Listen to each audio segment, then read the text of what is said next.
Skyshade by Alex Astor. Home. Isla Crown watched the man she loved disappear as the world fell away.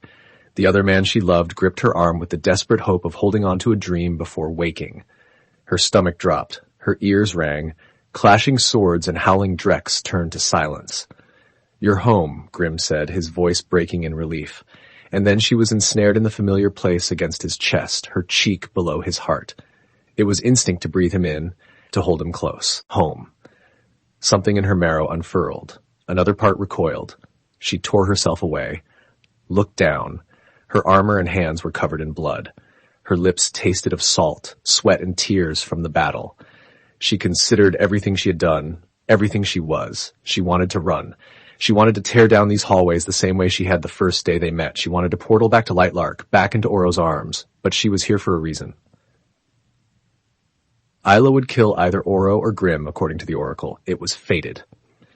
Now, knowing what she had done in the past, all the people she had killed, she didn't trust herself not to hurt the Sunling King.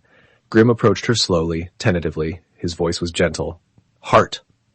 He offered his hand again, his knuckles raw and caked in what had to be both his and Oro's blood.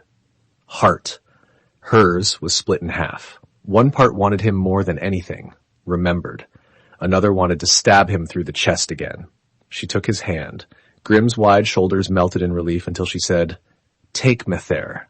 He knew what she meant. As much as she wanted to hate him, as much as she wished her hatred of him would stick, take root in her bones and overgrow like a neglected garden, he knew her. He really knew her. "Isla, take me there." Her voice was a guttural rasp. She could have portaled herself with her device or with his power, but the idea of using any scrap of ability after seeing what she had done with it made her want to retch. Grimm studied her for a moment longer before curling his fingers around hers, and then the room disappeared. Her stomach flipped again. Ash stuck to every surface of the landscape, a layer of poisoned snow. Houses lay in charred piles like pyre wood. Nothing stood tall anymore. The village had been brought to its knees. Her cry cut through the silence like a scythe. Bodies big and small curled against the ground and hardened into rubble. Some were indefinable shapes against the stone. "You did this," a voice in her mind said. "Monster." No. She hadn't meant to. Memories flitted beneath her eyelashes. She saw herself visiting this site, mourning the same action in the past. It hurt. It hurt so much. She was a wound that refused to scab. She wanted to bleed. She deserved to bleed. Still, her pain meant nothing. These people were dead because of her power. She turned to Grimm, eyes burning. "You should imprison me. I'm a criminal. I'm worse than any thief or murderer. Grimm caught her as she began to collapse. "This was not intentional," he said, steadying her shoulders. She choked on her breath. "Does intention matter when hundreds of people are dead?" His eyes were sad. "It does." She tore herself away from him. "You would say that. Of course you would say that." Tears caught in the back of her throat as she thought back to the battle on Lightlark. Blood everywhere, Drex shredding the sky with their talons. Seal dying, Avel cradling her twin's body. They didn't have to die. A sob scraped against her ribs. "Why, Grimm? Why did you have to attack?" "You know why."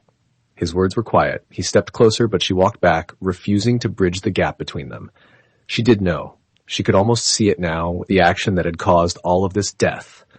The uncontrollable power she had unleashed to save Grimm, killing her in the process. He had brought her back by binding his life to hers, but it was just a temporary solution.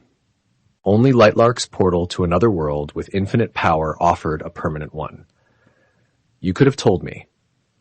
Please click on the link in the description. Dear book lover, wonderful person, to listen to the entire book, please click on the link in the description. Please click on the link in the description. Dear book lover, wonderful person, to listen to the entire book, please click on the link in the description.